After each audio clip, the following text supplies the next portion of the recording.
Litúrgico de la iglesia.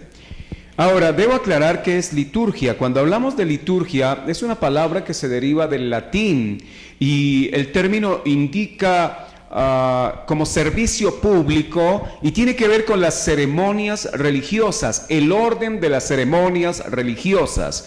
A eso se le conoce como liturgia. Ahora, probablemente alguno diga, me suena muy católico. No, lo que pasa es que la Iglesia Católica usaba anteriormente el latín. Y entonces, de ahí que ellos utilicen con alguna frecuencia el término liturgia. Nosotros hemos tenido por tradición en las iglesias cristianas hablar de el culto. U otros le darán un nombre distinto, mas sin embargo, estamos hablando en términos técnicos de liturgia. Viene a ser lo mismo, liturgia. Bien, ahora, miremos algunos textos para apoyar o para fundamentar el tema de esta mañana de la liturgia.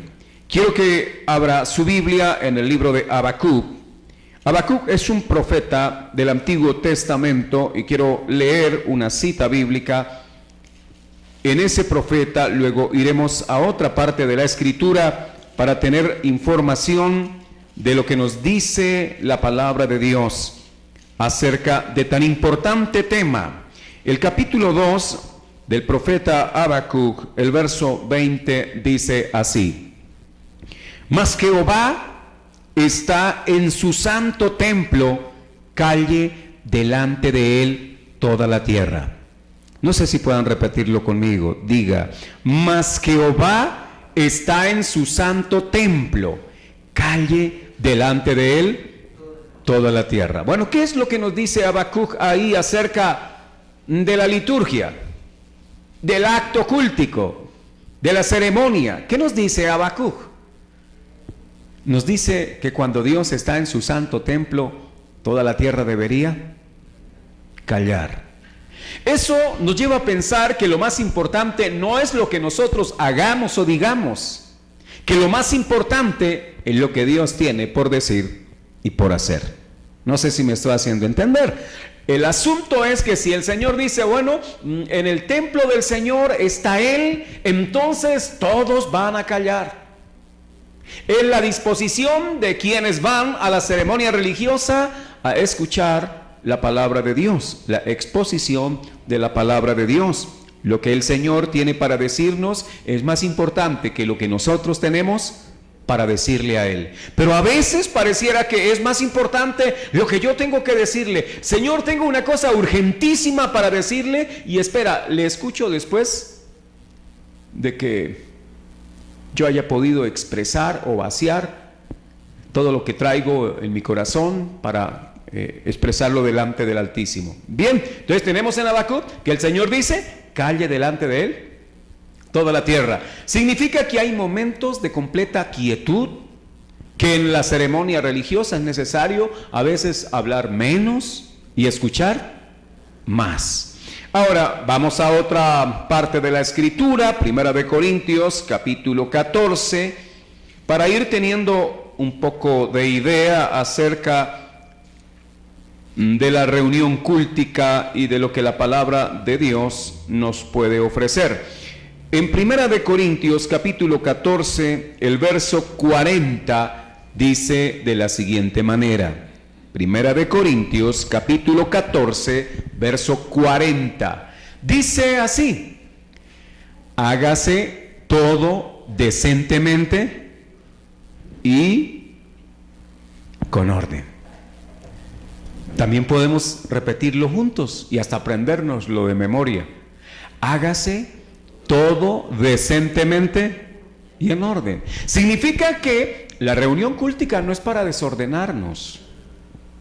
Que la reunión en la que ofrecemos a Dios la gloria, la alabanza y la adoración al Altísimo y nos disponemos a escuchar la palabra, debe ser una reunión donde estos dos elementos estén presentes. ¿Cuáles? La decencia y el orden.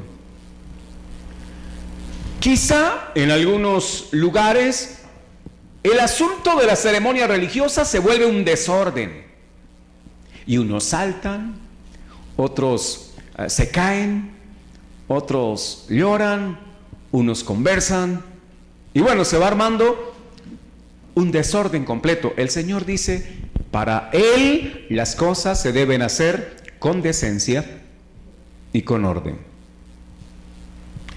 A los niños, a los jóvenes, a los ancianos, hay que enseñarles que cuando vamos a la iglesia, cuando vamos al lugar de reunión, digo mejor al templo, porque la iglesia somos nosotros, cuando vamos al lugar de reunión, debemos ir pensando a qué vamos. No venimos nosotros a adorar a Dios porque como que estaba sin sueño esta mañana y entonces, ¿qué hago? ¿Me voy para algún lugar a adorar a Dios? No, no lo hacemos por eso. Lo hacemos porque entendemos el compromiso de adorarlo, de darle gracias a Él por una semana en la que tuvimos vida. ¿Qué más? Tuvimos salud, tuvimos comida, tuvimos protección, el sol nos alumbró, el aire estuvo para que la vida fuese posible. Dios nos facilitó los recursos para que la vida fuera posible. ¿Y cómo no adorarlo? ¿Cómo no dar gracias? ¿Cómo no presentarnos a exaltarlo? He pensado lo siguiente: ¿qué pensaría usted de una persona que ha comido durante un mes en su casa, ha dormido en su casa, ha gastado el agua que usted cancela, ha utilizado el jabón y el champú que usted compra y al mes se va y no dice ni siquiera gracias? ¿Cómo lo ve usted? Desagradecido. ¿Cuántas veces el hombre hace eso? Come en la hacienda de Dios, vive en la hacienda de Dios, consume el agua que es de Dios, los recursos de Dios, y para él no hay gratitud. Ahora, es mucho sacar una hora, hora y media, quizá 2 horas para decirle al Señor: muchas gracias, vengo a adorarte, vengo a contemplarte en la hermosura de tu santidad y vengo a presentarme delante de ti porque soy una persona que reconoce que la mano tuya ha estado sobre mí y mi deber es agradecer. Lo menos que podemos hacer es dar gracias. ¿Y sabe una cosa? Las personas agradecidas son personas con mejor estado de ánimo y son valoradas, y son las personas que empiezan a mirar que no hay una obligación de la otra parte y que me bendicen cuando hacen algo por mí. Entonces un gracias habla muy bien de una persona.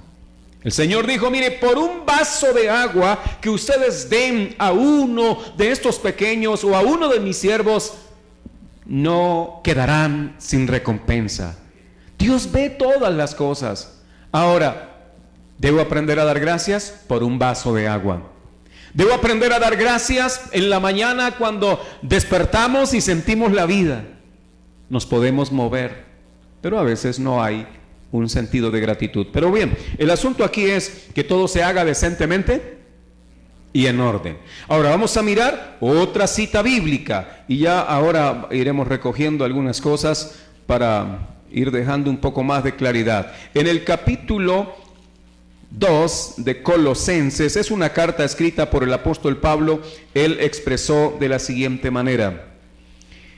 En el capítulo 3 de Colosenses, versículo 15, 16 y 17, dice así: y la paz de Dios gobierne en vuestros corazones, a lo que asimismo fuisteis llamados en un solo cuerpo. Y termina ese verso diciendo: y sed agradecidos. ¿Qué es lo que venimos diciendo? Que hay que presentarnos delante de Dios para dar gracias. Sea agradecido. Luego en el 6 dice: la palabra de Cristo more en abundancia en vosotros, enseñándoos y exhortándoos unos a otros con toda o en toda sabiduría, cantando con gracia en vuestros corazones al Señor, con salmos e himnos y cánticos espirituales. Bueno, aquí dice la Biblia que cuando nos reunimos debe haber abundancia de la palabra de Dios, debe haber acción de gracias, como lo dice el versículo 15, pero también debe haber otra forma de expresar gratitud a Dios, que es lo que nos presenta también este texto. ¿Qué nos dice ahí? Dice que podemos cantar al Señor Y es lo que hemos hecho en la primera parte. Debo explicar entonces que cuando nosotros o el hermano James prepara unas canciones es porque queremos también hacer caso a lo que dice la Escritura. Cantarle al Señor. La música, el canto ha sido utilizado desde la antigüedad para expresar muchas cosas. A la verdad no soy un experto en la música, pero veo que la música ha sido utilizada por todas las culturas. Las tribus quizá menos desarrolladas encontraron en algunos troncos, ¿verdad?, una forma de hacer música y de celebrar sus reuniones. Ellos lo hicieron de esa manera. La Biblia dice aquí, cuando ustedes vengan al Señor, entonces hay posibilidad de cantar, pero dice cantando con gracia. Esto no es de cantar por cantar tampoco. Esto es de cantar porque entendemos lo que nosotros hacemos. Ahora, los niños a ellos les fascina cantar. Ellos a veces se componen unas, ¿verdad? No sé si se han dado cuenta los niños, ellos se inventan sus canciones, a ellos les gusta cantar, la música les fascina a los niños. Pienso que a través de este canal podría enseñarse a los niños también. Cuando venimos delante del Señor, aun cuando acá no habla de música, el libro de los Salmos sí habla de música y nos habla de instrumentos musicales. Claro, esos instrumentos musicales no eran propios del lugar del templo o del tabernáculo, porque en el tabernáculo solo cabían los sacerdotes y los levitas. El pueblo no podía entrar a ese lugar. Se hacían en unos atrios de reunión y allí muy probablemente habían esa clase de expresiones cúlticas. Los instrumentos eran tocados en las calles, eran tocados en las casas, en las celebraciones públicas. En el lugar del tabernáculo solo se iba a ofrecer sacrificios a Dios. Y los que actuaban allí no eran personas distintas a los sacerdotes y a los levitas. Pero ahora en el Nuevo Testamento está diciendo la Biblia, ya no hay que presentar sacrificios porque el sacrificio que quita el pecado del mundo y resuelve el problema del pecado a los que creen en Cristo es el sacrificio de nuestro Salvador en la cruz. Ya no hay que seguir matando corderos, ya no hay que seguir presentando palominos, ya no hay que seguir derramando sangre para que nuestros pecados sean perdonados. Ahora, como el sacrificio ya fue presentado una vez por siempre, entonces vamos en acción de gracias, porque ya no hay que seguir derramando sangre. La sangre de Jesucristo tiene el poder para limpiar nuestros pecados. Y quien recibe la aplicación, el efecto de ese sacrificio es perdonado. Y cuando uno es perdonado, no le queda más que dar gracias también, ¿verdad? Entonces, la expresión cúltica, el elemento importante ahí también, de los tantos que hay, es el venir en acción de gracias y cantando con gracia, hacerlo bien, hacerlo de forma agradable, dice, en vuestros corazones al Señor. No le cantamos a la gente, no preparamos el canto para las personas, preparamos el canto para Dios. Y es probable que algunos creyentes en las comunidades cristianas dicen, no me gusta ese canto, no me gusta ese ritmo. Pues habrá que aclararles que no es para usted, ya, que no es para la gente. No pensamos en agradarnos a nosotros, pues si eso fuera así, entonces enviaríamos, no sé, quizá por correo electrónico la lista para que escojamos cada uno lo que nos gusta. No nos reunimos para hacer lo que nos agrada a nosotros, sino lo que es agradable delante del Todopoderoso. Esa debe ser la intención cuando vamos a culto.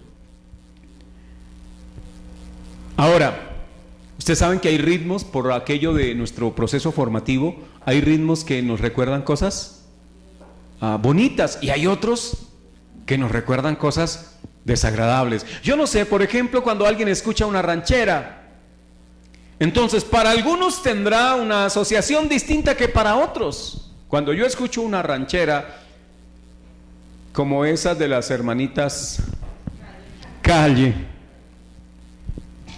lo asocio con mi pueblo, Y lo asocio no con nada bueno, lo asocio con las borracheras de mi papá, que nos llevaba al pueblo y nosotros debíamos estar ahí cabeceando mientras él estaba tomando, y se armaban a veces esos pleitos y nosotros corríamos por ahí a escondernos atemorizados. O sea, para mí esas canciones no me recuerdan nada bueno, pero es probable que para otro tenga una significación distinta.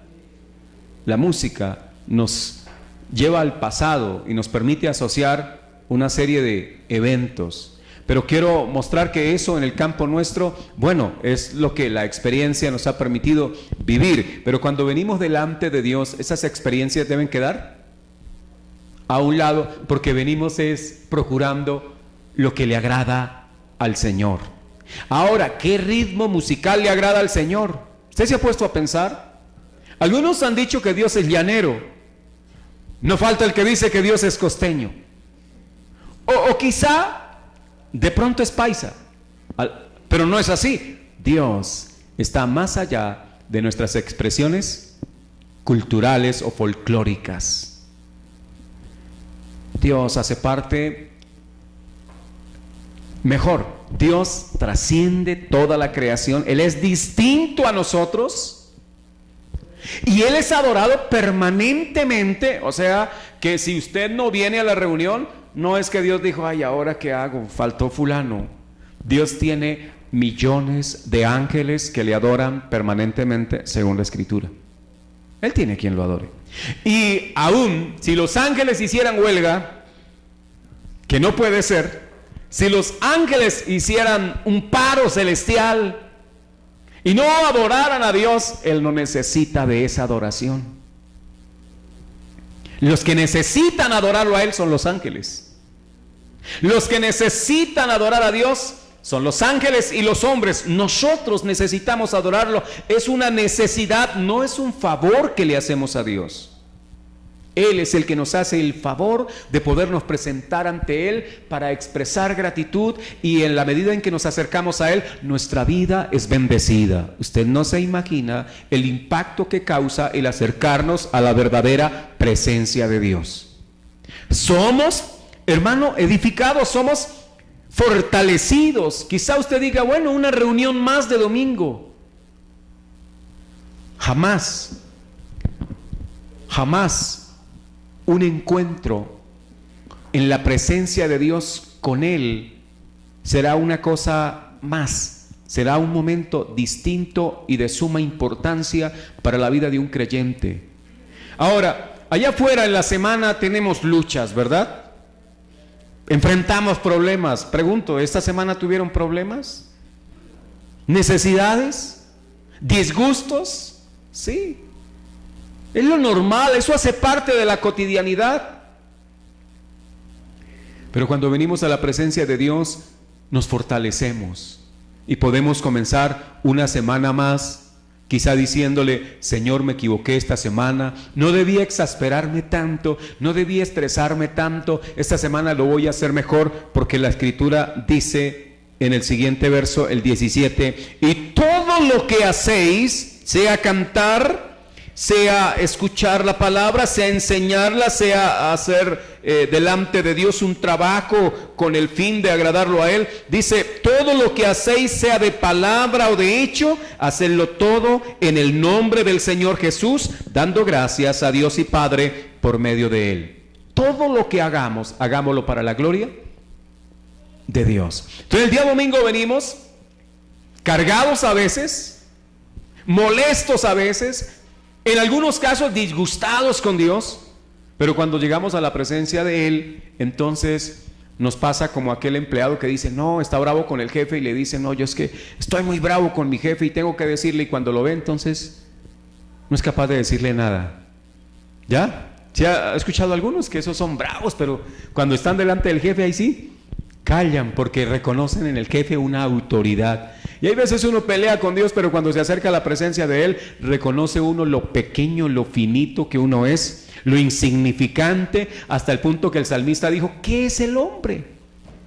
para que te acuerdes de Él, que es el Hijo del Hombre, para que lo visites. Como que qué tan importante es una criatura humana para que Dios saque tiempo para atenderla. El hombre no es nada, pero Dios es tan grande que se acerca a nosotros, que está pendiente de nosotros, porque la Biblia dice que los ojos de Dios están sobre los justos de la tierra. Y eso habla de que Dios sí está permanentemente observando, viéndonos, ayudándonos, cuidándonos, sustentándonos, porque el momento en el que Dios se retirara de nosotros, expiramos, dejamos de ser. ¿Me estoy haciendo entender con esto?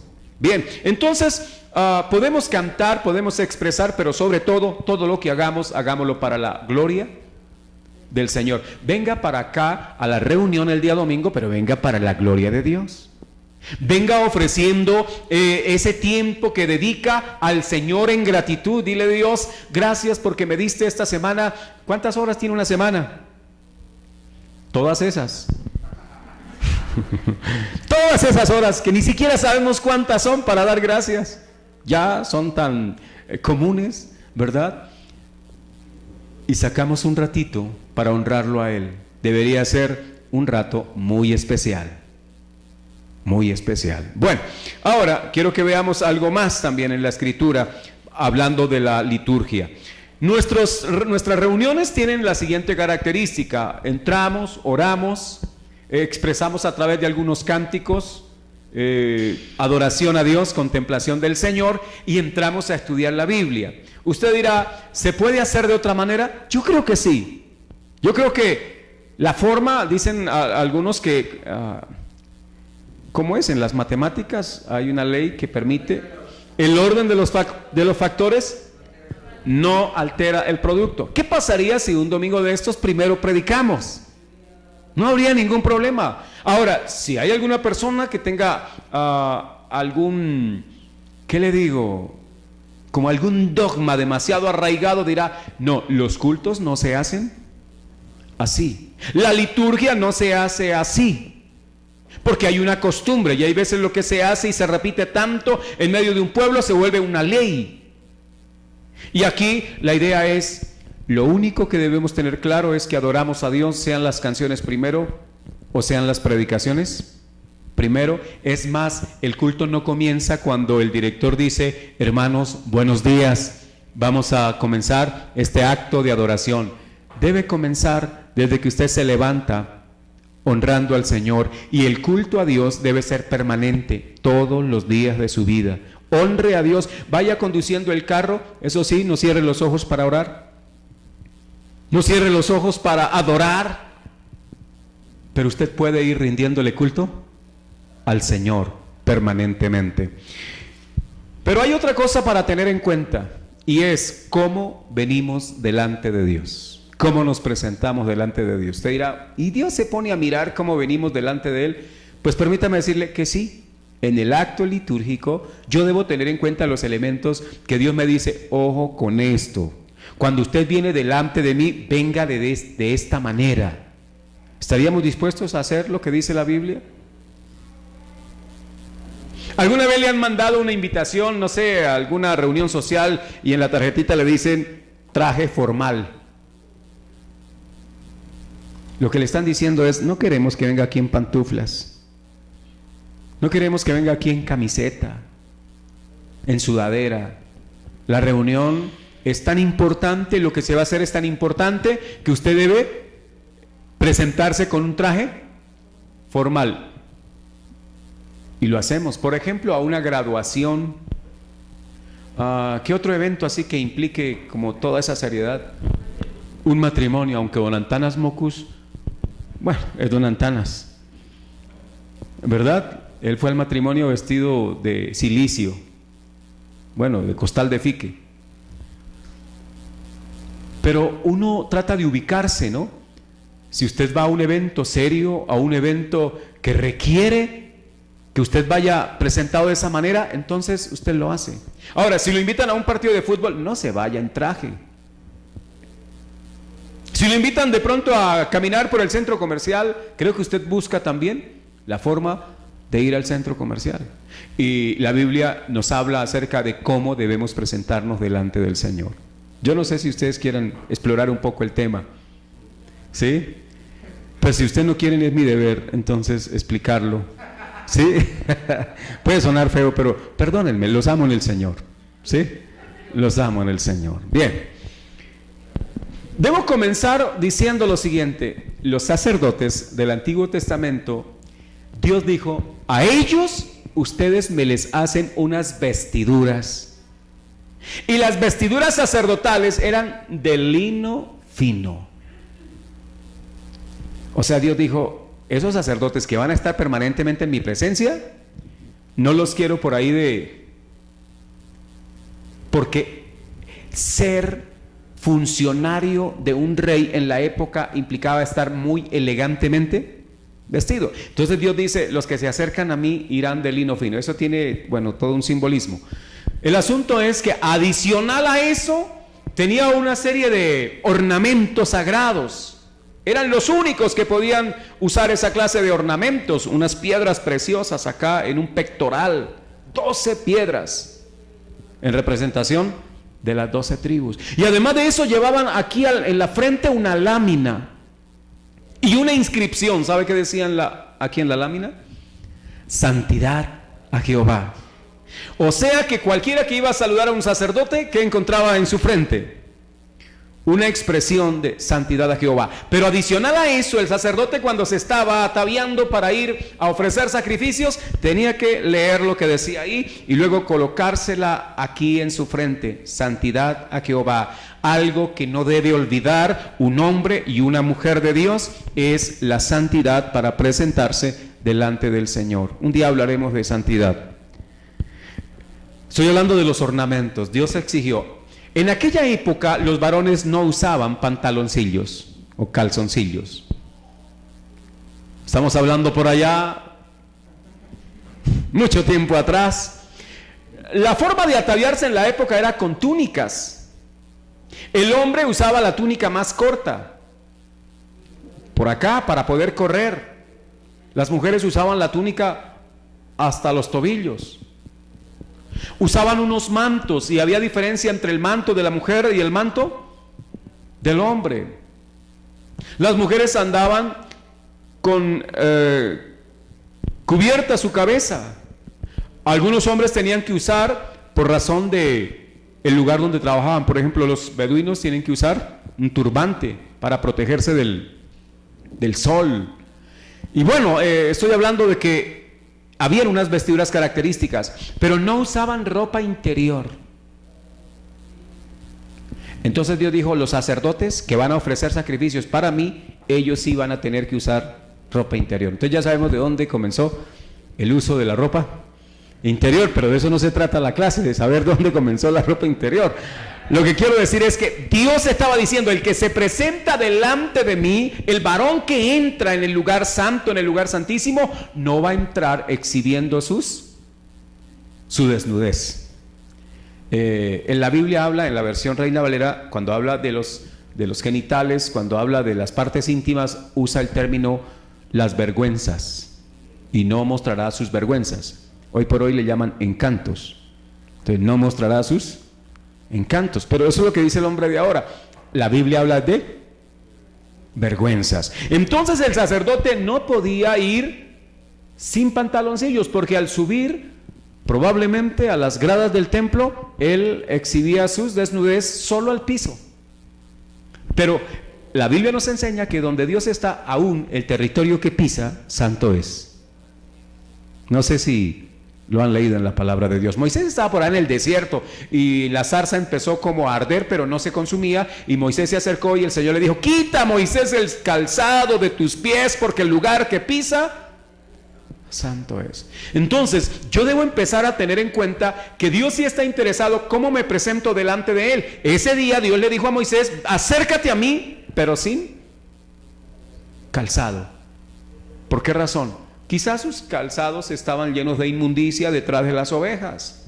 Y Dios dijo, se va a acercar, pero prefiero sus pies. A pesar del polvo que pudieran tener, estaban más limpios que las sandalias. Y eso habla de que Dios sí está interesado en que nos presentemos de muy buena forma. En la primera carta del apóstol Pablo a Timoteo, en el capítulo 2, hablando del acto cúltico, la Biblia nos habla de la siguiente forma. Dice que los hombres debemos presentarnos, capítulo 2, en primera de Timoteo, versículo 8.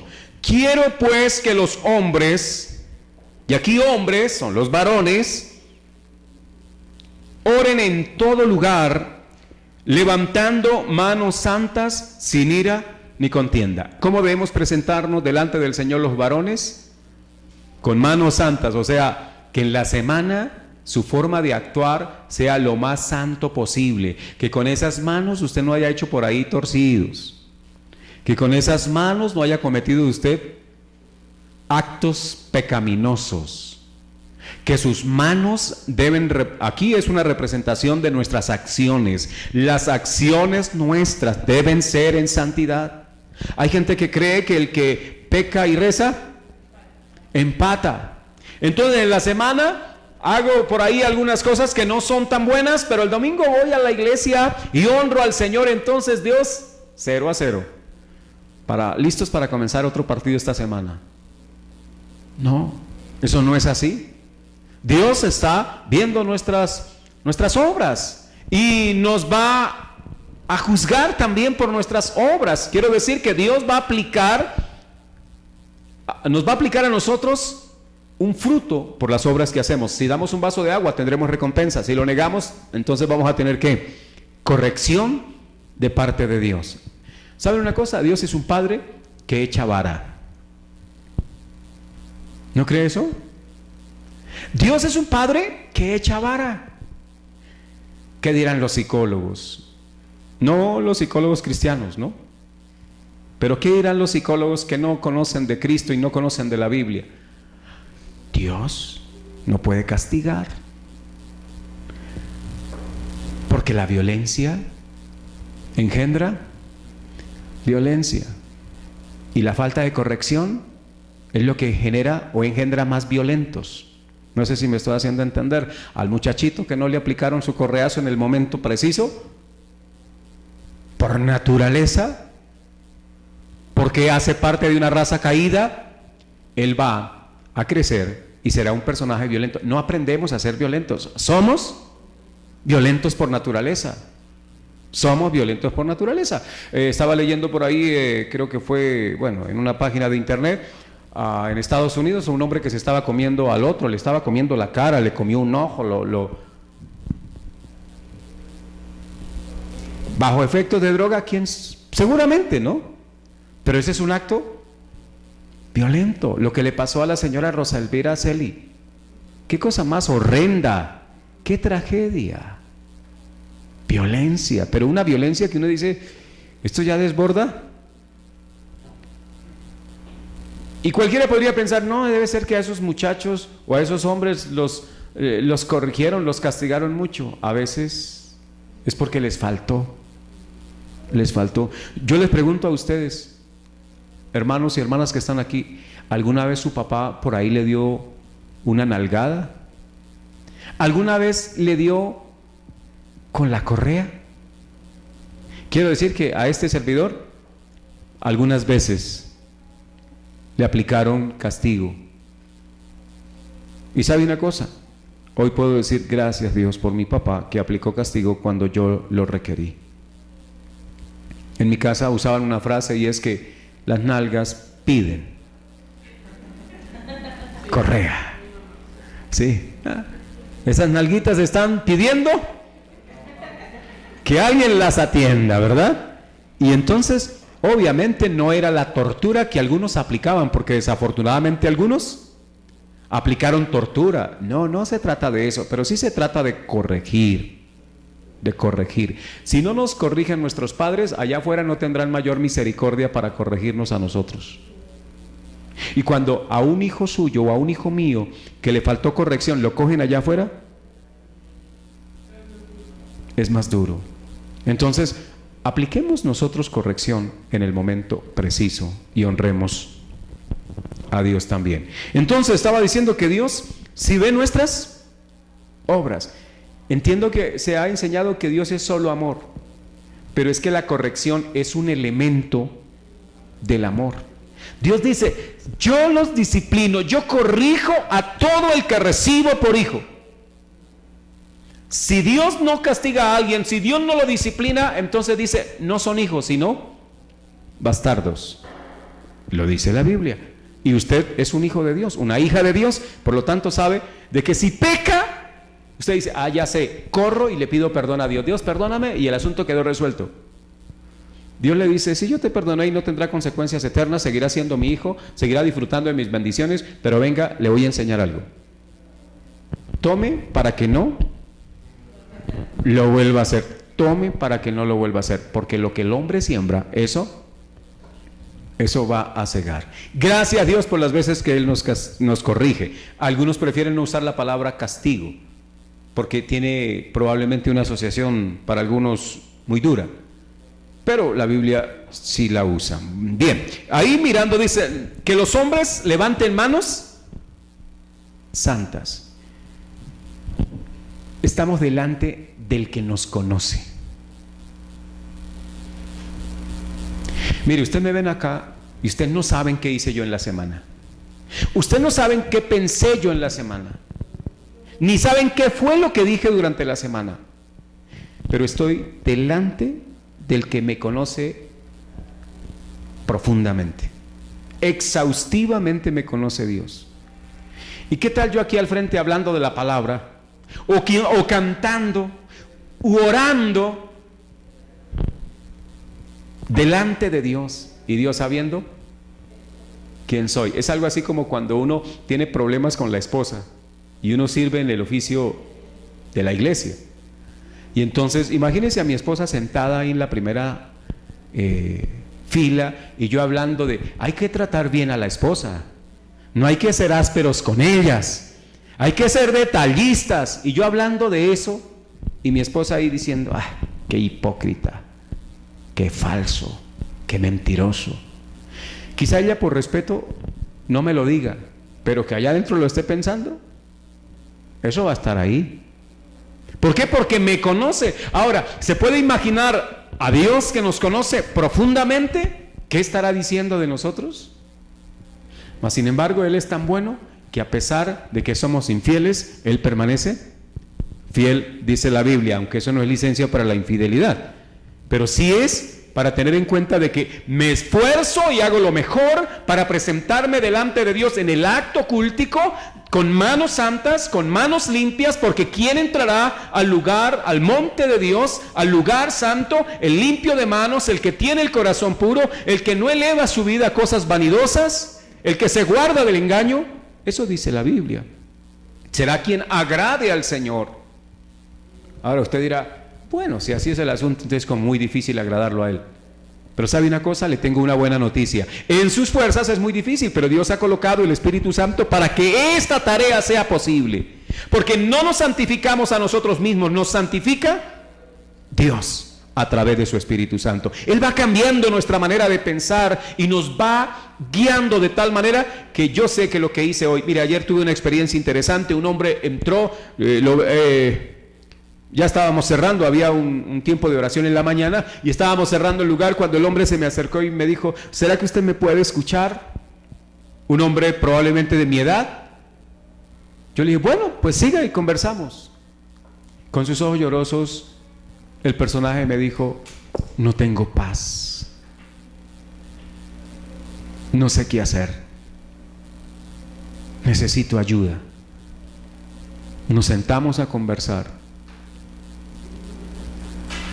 ¿Sabe una cosa? Él me dijo estas palabras. He ido algunas veces a la iglesia cristiana, fui en tal época a tal lugar y en otra época a otro lugar. He tratado de acercarme a Dios, he mantenido oración en mi casa, pero me dijo, he pecado. He pecado. Le fallé a mi esposa. Cometí adulterio. Y empezó a llorar.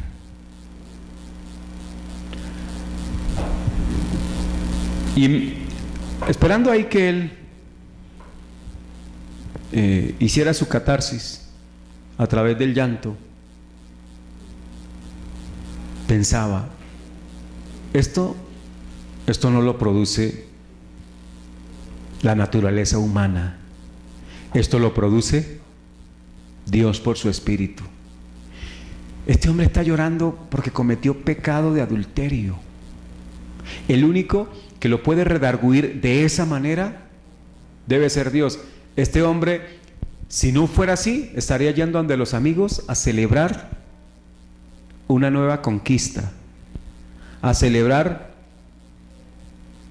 la hazaña. Pero estaba tan como tan desmoronado emocionalmente. Dijo, no soy capaz de mirar a mi esposa a los ojos.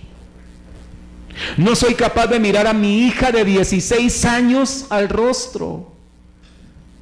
Soy una porquería. Oh. El único que lo puede hacer sentir así realmente es Dios.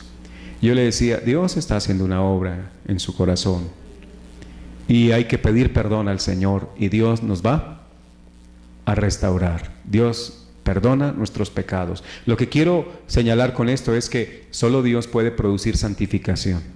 Ese hombre querrá volver a adulterar. Con esa experiencia tan amarga, quizás se dejó llevar, se dejó enredar, pensó que iba a disfrutar. Cuán costoso sale pecar. Y ahora está viviendo eso. Dice, voy al trabajo y no tengo paz. Llego a mi casa y no tengo paz. Ayúdeme, quiero tener paz. Yo le dije, no puedo ayudarlo. El único que lo puede hacer es Dios. Señalo es porque solo el Espíritu puede producir santificación. Entonces los hombres levantamos manos santas, sin ira, sin contiendas, delante de Dios. Pero luego el verso que sigue, el verso 9, habla de las mujeres. ¿Y qué dice de las mujeres? Las mujeres se atavían de ropa decorosa, con pudor y modestia, no con peinado ostentoso, ni oro, ni perlas, ni vestidos costosos, sino con buenas obras, como corresponde a mujeres que profesan piedad. Y yo sé que más de uno podría pensar, ¿y Dios se metió con esto? ¿Y Dios se mete con nuestra forma de vestir? Sí. Pero ojo, aquí no está diciendo qué clase de prendas, ni la marca, ni los colores, ni las texturas. ¿Está diciendo eso? ¿Verdad que no? Ahí lo que está diciendo es, mira, cuando la mujer se acerca a ofrecer acto cultico a Dios, trate de ir de la mejor manera. Dice con ropa decorosa, eso en otras versiones diría, adórnese con su ropa, o sea, vaya bien presentada. ¿Estamos de acuerdo? Preséntese bien.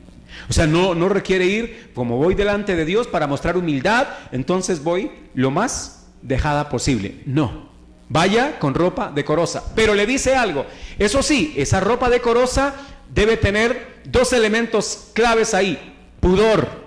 ¿Qué es el pudor? La vergüenza. Ya, la decencia. Un sacerdote, creo que fue en Cartagena, tuvo que prohibir a algunas mujeres que entraran a la iglesia católica. Eso pasó hace años. ¿Y sabe por qué le tocó prohibirle al sacerdote a esas mujeres que entraran? Algunas iban en short, otras iban en minifalda. Ahora, algunas señoras entonces quizá les parece bien usar unos escotes muy profundos o profundos. Y bueno, no es la manera de presentarse delante de Dios. O sea, para presentársele al esposo es válida la minifalda. El chorecito, el chorcito se dice, chorcito, es válido. Y el escote. Pero al Señor no. Porque Dios no se distrae con esas cosas. ¿Ya? Ahora, estaba compartiendo el domingo esto y tenía que decirle a las hermanas, y cuando yo dije, hermanas, hay que tener cuidado con los escotes, más de una empezó a tratar. Ninguna tenía escotes así, pero por el solo hecho de haber mencionado, yo vi a más de una como revisándose. ¿Por qué razón? Porque el hermano que viene a ofrecer también culto a Dios y la hermana no está bien vestida, con pudor, entonces lo distrae. Perdónenos, mujeres, la naturaleza de los hombres es un poquito complicada en este aspecto. ¿Ya? Es que los hombres son muy carnales. ¿Y mostrar no es un acto de carnalidad? Si ver es un acto de carnalidad, mostrar también lo es. ¿Estamos de acuerdo? Entonces significa que vamos a cuidar también esto. Qué bueno es que la esposa le pueda mostrar sus encantos al esposo. Eso está bien. En ese plano es válido, ¿verdad? El esposo se agrada cuando la ve salir del baño en ropas ligeras. Eso al esposo está bien, pero es solo para el esposo. En la congregación entonces procuramos ir cubiertos para no hacer pensar mal a nadie. Está bien. Ahora, que en la calle, que en el trabajo, ese es otro asunto, pero es que cuando venimos a la presencia de Dios, el pudor y la modestia. La modestia tiene que ver es no ostentar. No venimos a exhibir la última colección de Silvia Cherasi. No venimos a eso. Venimos pensando en ¿quién? En Dios. ¿Estamos de acuerdo? No tenemos la intención de impresionar a otra persona. Queremos es solo ofrecernos delante del Señor. Por eso la Biblia dice, las mujeres deben procurar, dice, no con peinado ostentoso. Algunas versiones dicen, no con trenzas. No porque las trenzas sean pecaminosas, sino porque las trenzas que se hacían en la antigüedad, las hacían con hilos de oro.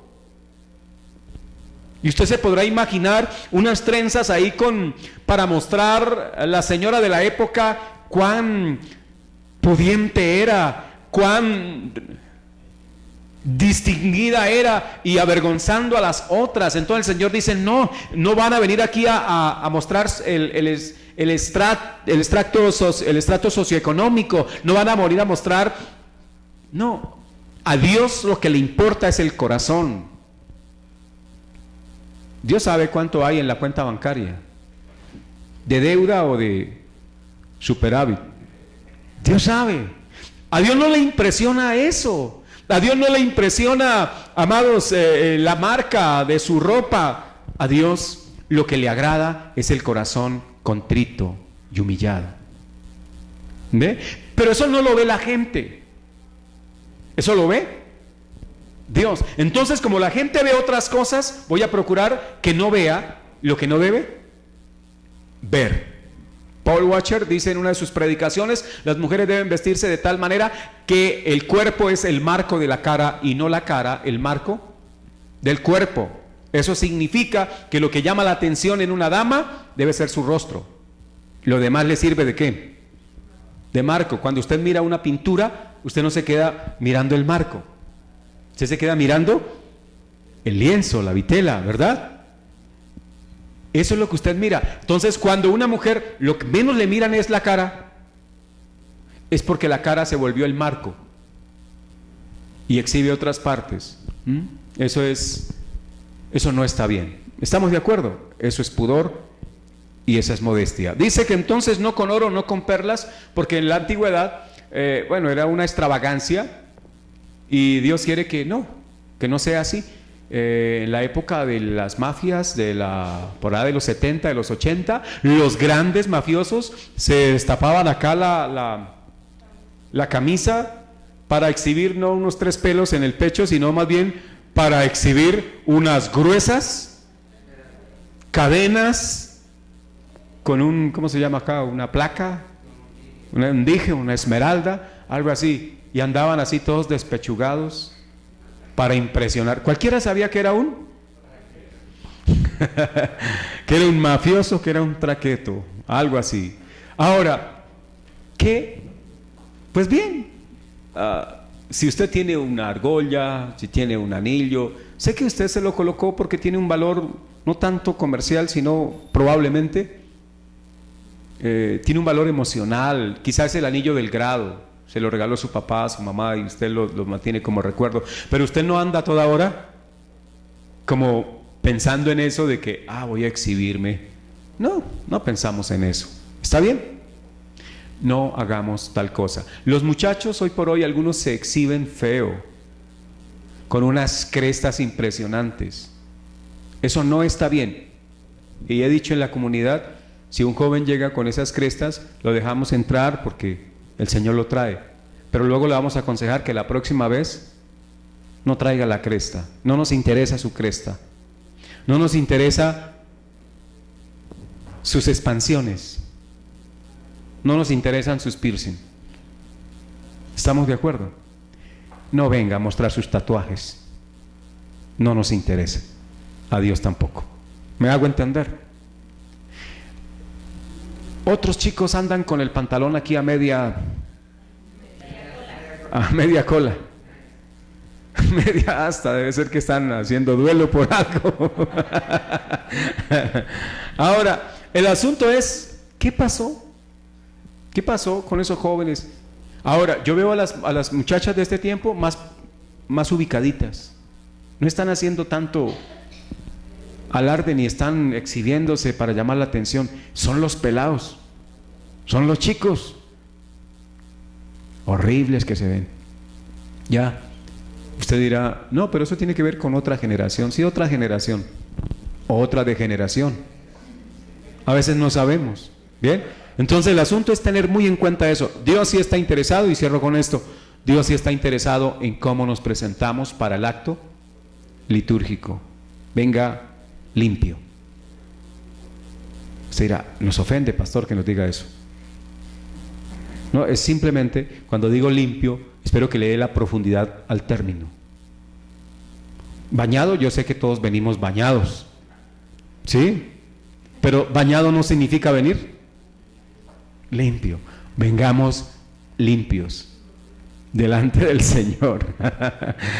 Porque es que nos presentamos ante el Altísimo, y creo que eso, hermano, nos debe a nosotros impactar de tal forma como la muchacha que se va a encontrar con su amado después de mucho tiempo de no verse, o quizá en la primera cita. Ella va pendiente de cualquier detalle porque quiere ser agradable a su amado. Pues venimos a ser agradables delante de Dios. ¿Qué tal si nos colocamos en pie y le decimos a Dios muchas gracias?